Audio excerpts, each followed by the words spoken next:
Have you ever felt the weight of darkness pressing down on your soul, day after day, until you forget what sunlight feels like? I have. The cold concrete beneath my paws became my entire world, a prison that held not just my body, but my spirit captive. The musty air, thick with the scent of decay and despair, filled my lungs with each labored breath. I am a German shepherd, once proud and strong, but in that basement, I became nothing more than a shadow of what I was meant to be. Every morning I would strain my ears for any sign of life above, hoping that today would be different. The faint sounds of footsteps would make my heart race, a mixture of fear and desperate hope coursing through my veins. The small window near the ceiling let in just enough light to remind me that there was still a world outside these walls. Sometimes I would catch glimpses of birds flying past, their freedom a cruel reminder of my captivity. The basement had become my universe, a space barely large enough for me to pace back and forth when my muscles ached for movement. The walls were covered in a thin film of moisture that made everything smell of mold and abandonment. A broken pipe in the corner dripped endlessly, creating a rhythm that marked the passing of time in this timeless prison. The sound had become both my lullaby and my torment, each drop a reminder of another moment lost to darkness. The hunger was a constant companion, gnawing at my stomach until I learned to ignore its persistent demands. The occasional scraps thrown down the stairs were barely enough to keep me alive, but my body had adapted to survive on less than what it needed. My once gleaming coat had become matted and dull, hanging loosely over protruding ribs that told the story of my neglect better than any words could. In the beginning, I would bark and howl, desperately trying to alert someone, anyone, to my presence. But as days turned into weeks and weeks into months, my voice grew weaker, until my pleas became nothing more than soft whimpers in the darkness. The silence that followed was deafening, broken only by the occasional scurrying of rats that had become my unwilling companions in this underground prison. The memories of my life before the basement began to fade like old photographs, becoming harder to recall with each passing day. I remembered fragments, the feeling of wind rushing through my fur as I ran, the warm touch of loving hands, the taste of real food, the joy of play. But these memories seemed to belong to another life, another dog, not the broken creature I had become. Each night brought its own terrors, as the darkness grew thicker and more oppressive. The shadows would dance on the walls, creating monsters that my mind couldn't distinguish from reality. The cold would seep into my bones, and I would curl into myself, trying to preserve what little warmth remained in my emaciated body.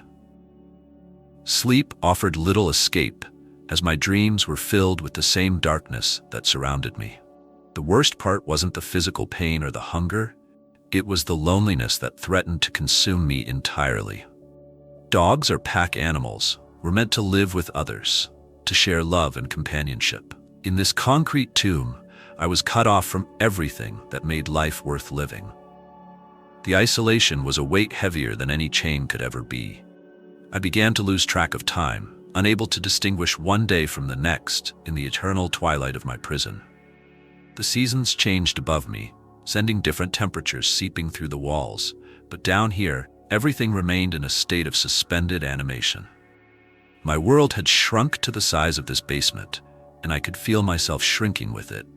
The only thing that kept me going was an instinct buried deep within my soul, a spark of life that refused to be extinguished despite everything.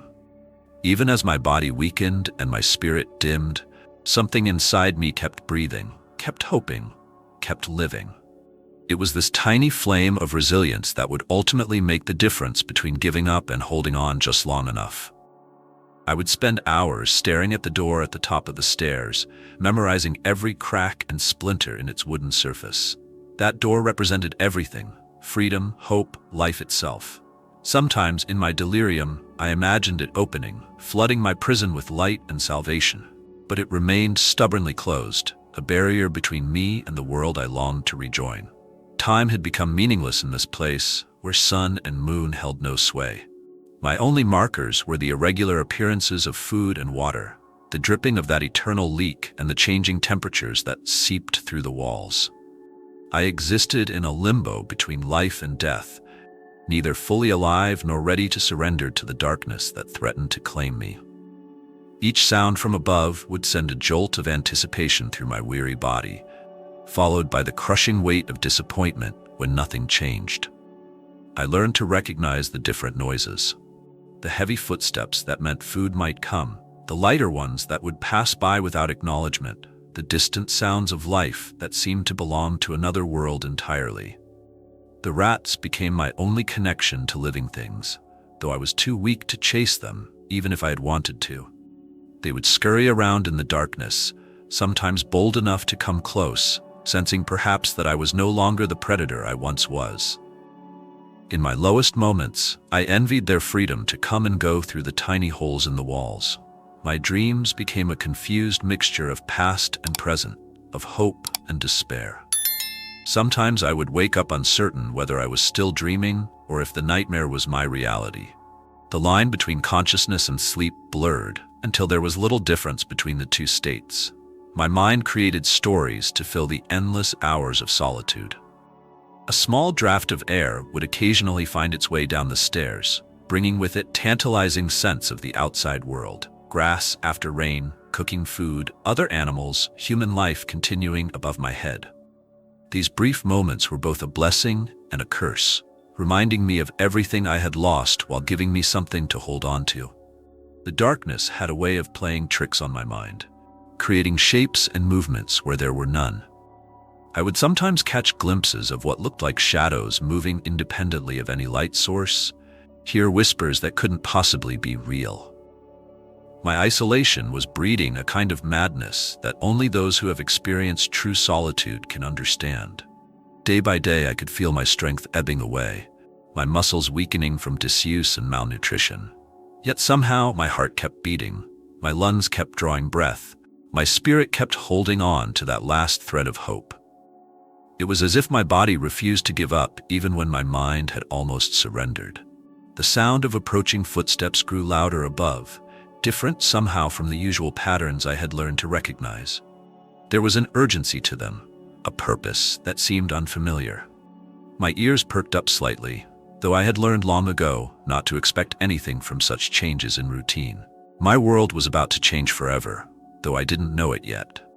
As I lay there, conserving what little energy I had left, I could sense something different in the air. The atmosphere felt charged with an electricity I hadn't felt in ages, as if the universe itself was holding its breath. Life as I knew it was about to transform in ways I couldn't imagine. The dripping of water suddenly stopped, and an unfamiliar tension filled the air. Heavy footsteps thundered above, different from the usual patterns I had learned to recognize. The door at the top of the stairs creaked open, and a figure I had never seen before descended into my prison. Their scent was strange, a mixture of authority and determination. In that moment, my world began to shift in ways I couldn't yet understand. My muscles tensed instinctively, years of neglect having taught me to expect the worst from human contact. The stranger moved slowly, deliberately, their voice soft but firm as they spoke words I couldn't comprehend. Something about their presence was different from my captors. There was no malice in their movements, no sharp edges to their energy. Still, I pressed myself further into my corner, torn between hope and terror. The light from their flashlight swept across my hiding place, illuminating years of suffering in its harsh beam. I could see their expression change as they took in my condition, the ribs protruding through my matted fur, the wounds that never properly healed, the defeat in my eyes. Their sharp intake of breath told me more than words could about how far I had fallen from what a dog should be. More footsteps followed, more voices joined the first. The basement that had been my solitary prison for so long was suddenly alive with movement and sound. Each new presence made my heart race faster, my breath coming in short, panicked gasps. They were talking rapidly now, their tones urgent and angry, though not directed at me. The first stranger tried to approach me, moving with exaggerated slowness that I recognized as an attempt not to frighten me. But years of isolation had stripped away my ability to trust. I growled weakly, the sound barely more than a whisper in my throat. The human stopped, respecting my space, but their eyes never left mine. They were trying to tell me something with their gaze. Someone produced a bowl of water, real, clean water, not the stagnant puddles I had been forced to drink from. The scent of food followed, its aroma more intoxicating than anything I could remember. My body urged me forward even as my mind screamed to stay back. The conflict between survival instinct and learned fear tore at my heart. They waited patiently as I wrestled with my decision, neither advancing nor retreating. Their presence filled the basement with an energy I had almost forgotten, the warmth of compassion. Each minute that passed seemed to chip away at the walls I had built around myself. The food's scent became an irresistible siren song to my starved body. Taking the first step felt like moving a mountain. My legs trembled with the effort and fear, each movement a battle against years of learned helplessness. The humans remained perfectly still, their breathing steady and calm. Only their eyes moved, watching me with a mixture of sadness and something else I had forgotten: hope. The journey across the basement floor was the longest of my life. Each step carried the weight of countless days spent in darkness, each moment an eternity of decision and doubt. The food and water waited just a few feet away, but the distance seemed impossible to cross. Still, something deep inside pushed me forward, one shaking paw at a time. As I drew closer, the human sense became clearer: sweat, determination, and an emotion I couldn't quite identify. Their hands remained visible and still, making no sudden movements that might startle me. The light from above illuminated their faces, showing expressions I had not seen in so long: kindness, concern, resolve. The first bite of food was overwhelming. Flavors I had forgotten existed exploded across my tongue. My body wanted to devour it all at once, but some ancient memory of better days helped me eat slowly, carefully. The humans murmured encouragingly, their voices creating a gentle backdrop to this surreal moment. More people arrived upstairs, their movements creating dust that floated down through the air like snow. They spoke in urgent tones, their words meaningless to me but their energy clear. Something was changing, shifting, breaking apart. The very air seemed charged with possibility and danger, making my fur stand on end. Someone produced a leash, its sight sending conflicting waves of memory through my mind. Freedom and restraint, safety and control, all merged into one confused jumble of emotion. The first human held it out, not approaching, letting me make the choice. Their patience was a balm to my fractured trust. The basement had become crowded now, filled with more humans than I had seen in years.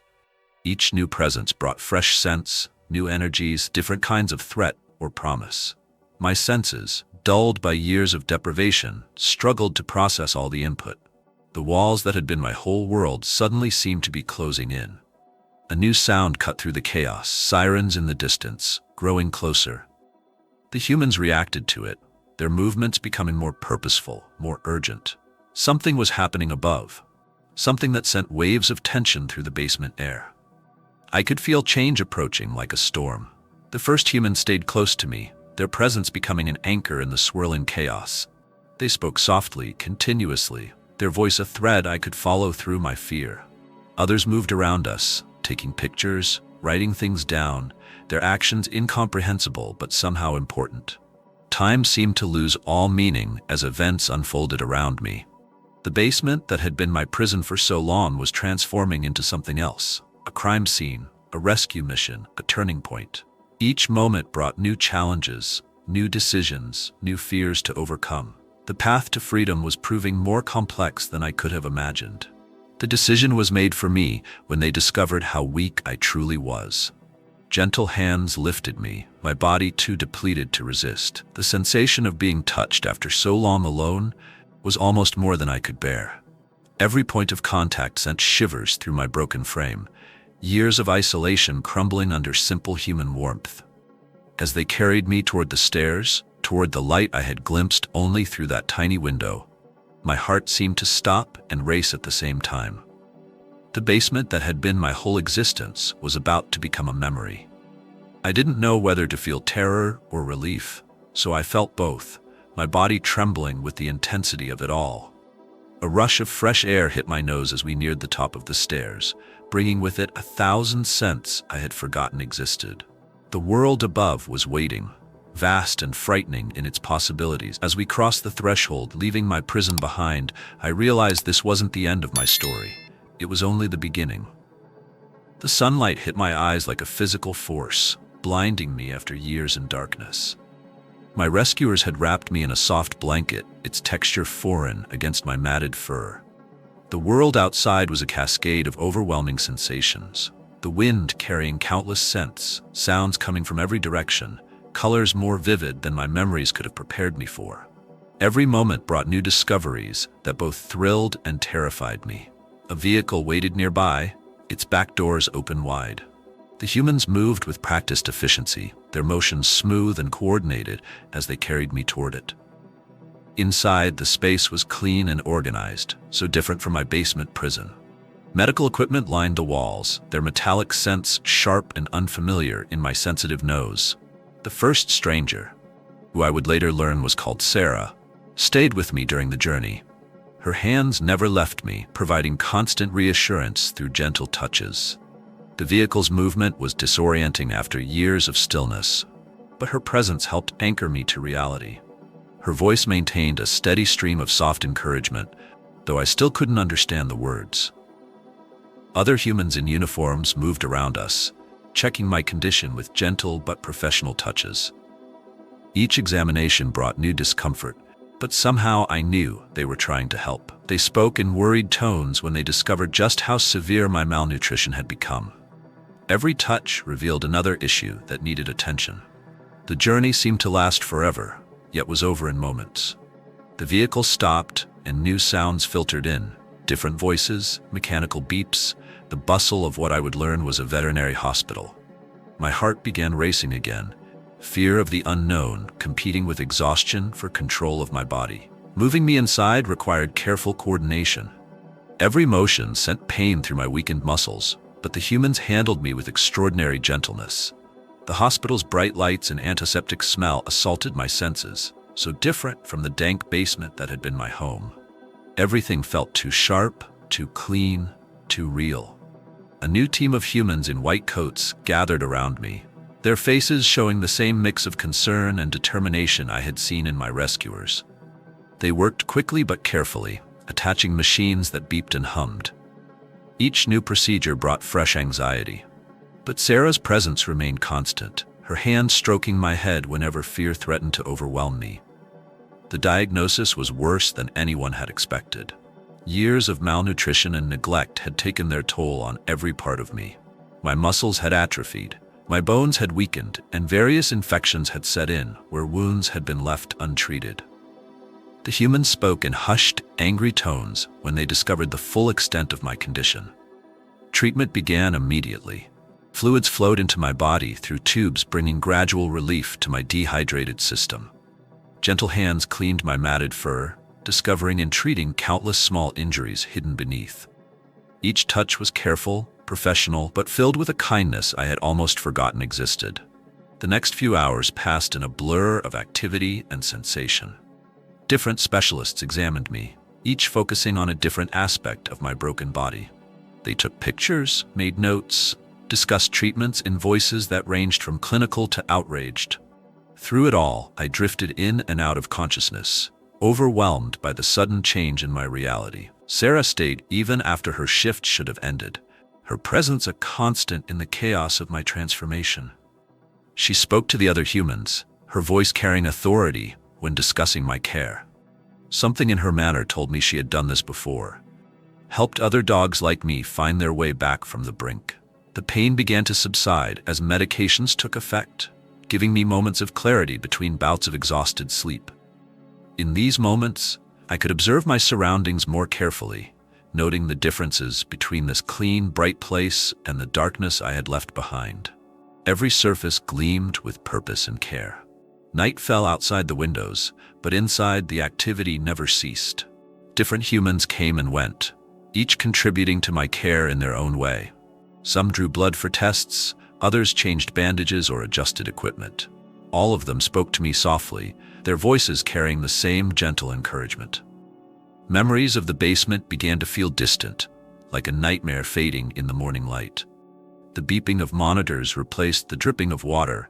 Antiseptic smells overcame the musty dampness that had filled my lungs for so long.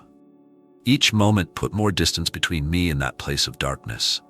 As my body began to respond to treatment, new sensations emerged.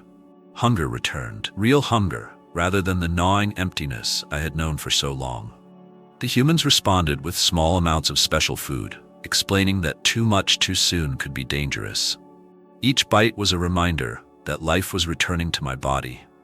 Sleep came in waves, deeper and more restful than anything I had known in years. Dreams still brought me back to the basement, but now I could wake to find myself in this place of light and care. Sarah, or another kind human, was always nearby, ready to offer comfort when the nightmares became too real. The doctors spoke of a long recovery ahead, but their voices held hope rather than doubt. They discussed rehabilitation, special diets, and something called therapy that would help me learn to trust again. Each conversation pointed toward a future I had stopped believing could exist.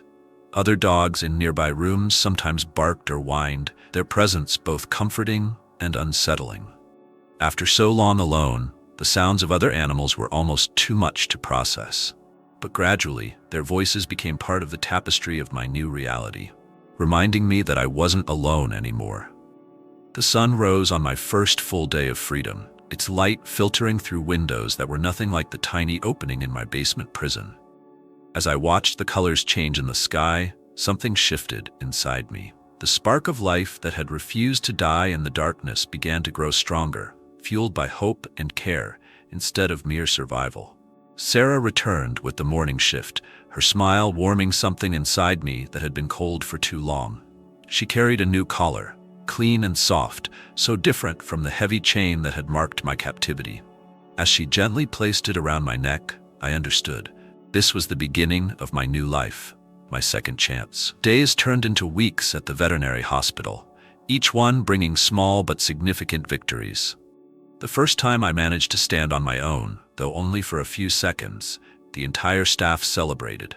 My legs trembled with the effort, muscles weak from disuse, but determination burned in my heart. These humans had shown me kindness, and something inside me wanted to prove their faith in me wasn't misplaced. Physical therapy became a daily ritual, gentle hands helping me rebuild strength I had lost. Each session was a battle against weakness and fear, but the therapists never pushed too hard or too fast. They seemed to understand that healing wasn't just about my body. My spirit needed time to recover too.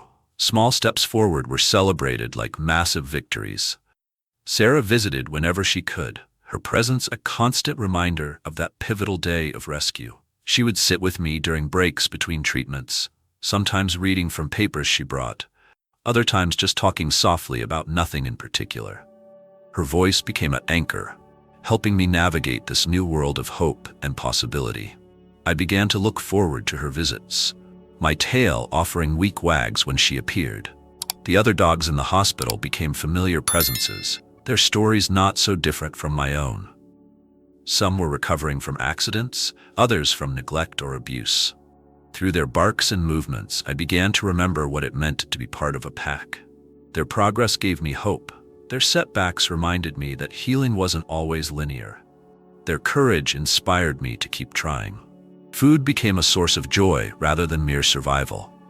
The hospital staff introduced new tastes gradually, watching carefully to ensure my body could handle the nutrition. Each meal was precisely measured and timed, but to me, every bite was a celebration. My body began to fill out, ribs slowly disappearing under healthier flesh. The matted tangles in my fur were carefully trimmed away, revealing the German shepherd I had once been. Each grooming session, though sometimes uncomfortable, freed me bit by bit from the physical remnants of my imprisonment. The staff would talk softly during these sessions, their gentle hands and voices helping me learn to trust touch again. Sleep came easier now, nightmares gradually replaced by dreams of running, playing, and living as a dog should. The hospital sounds became comforting rather than frightening, a symphony of healing and hope.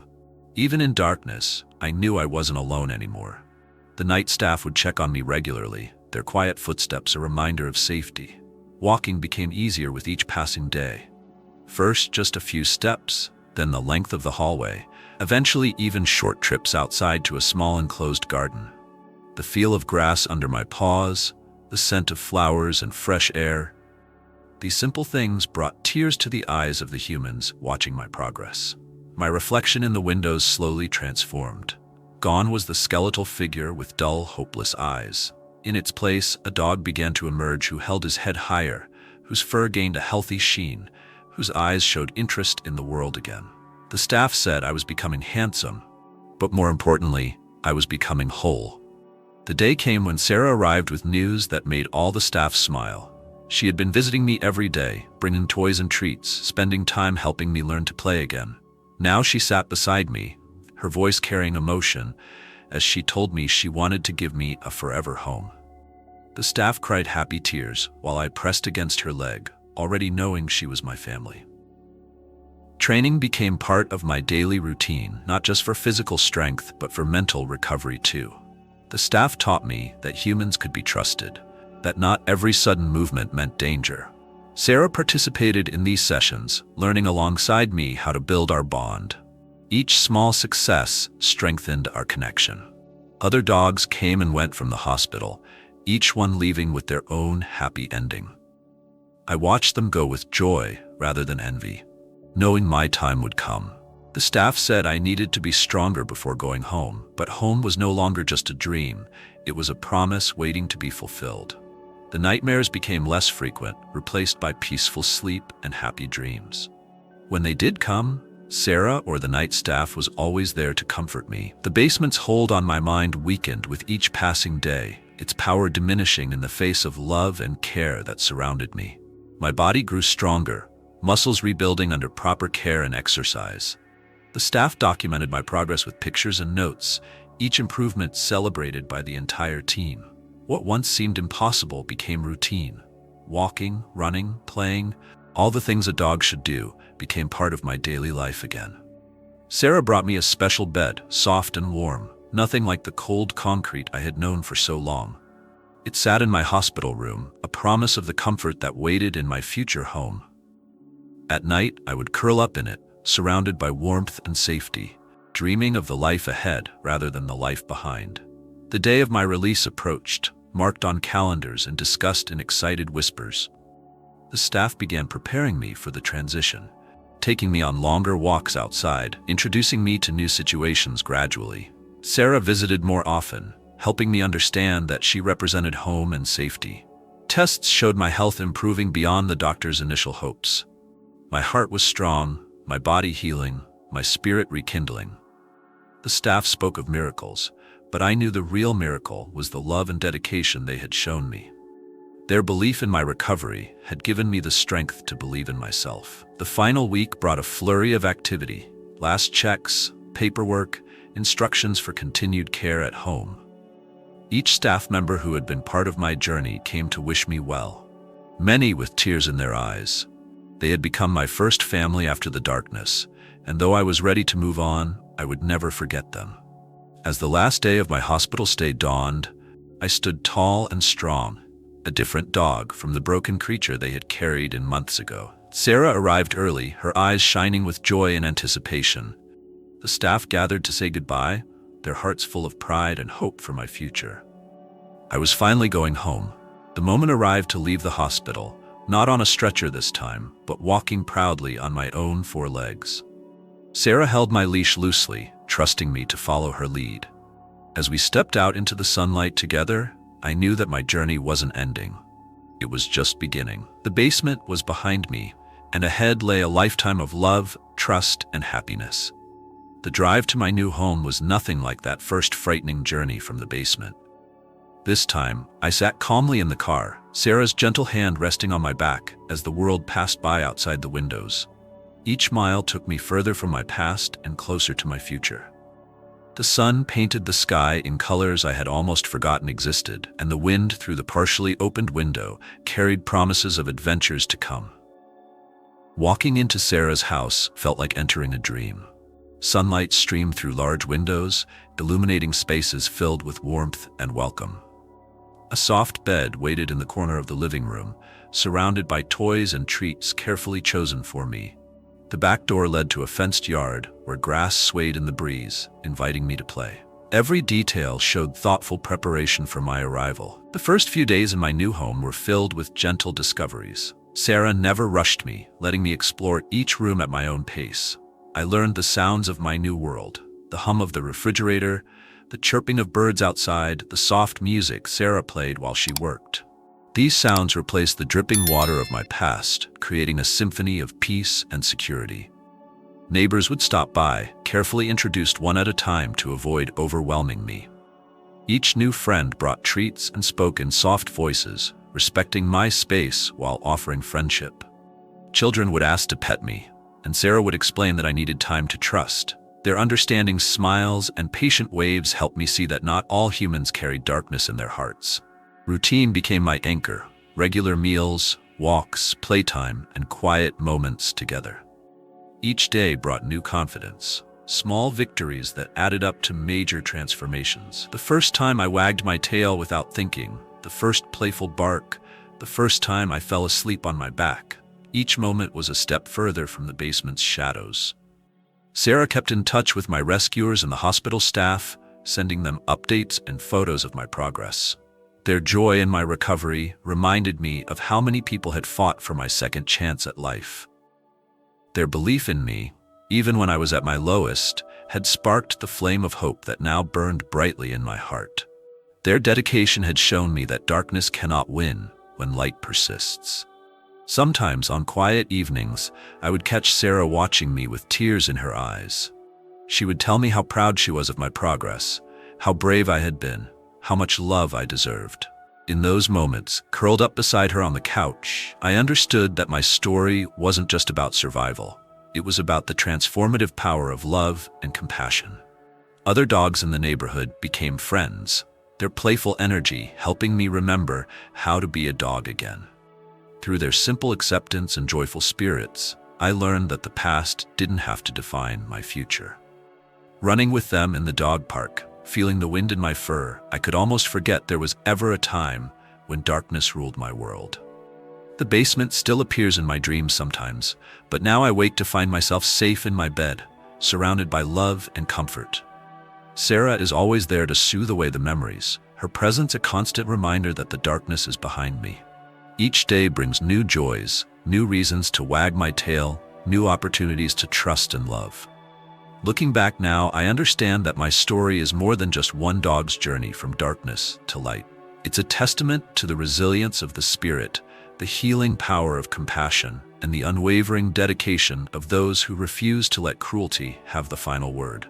Through their love and patience, I learned that every being deserves a chance at happiness, no matter how broken they may seem.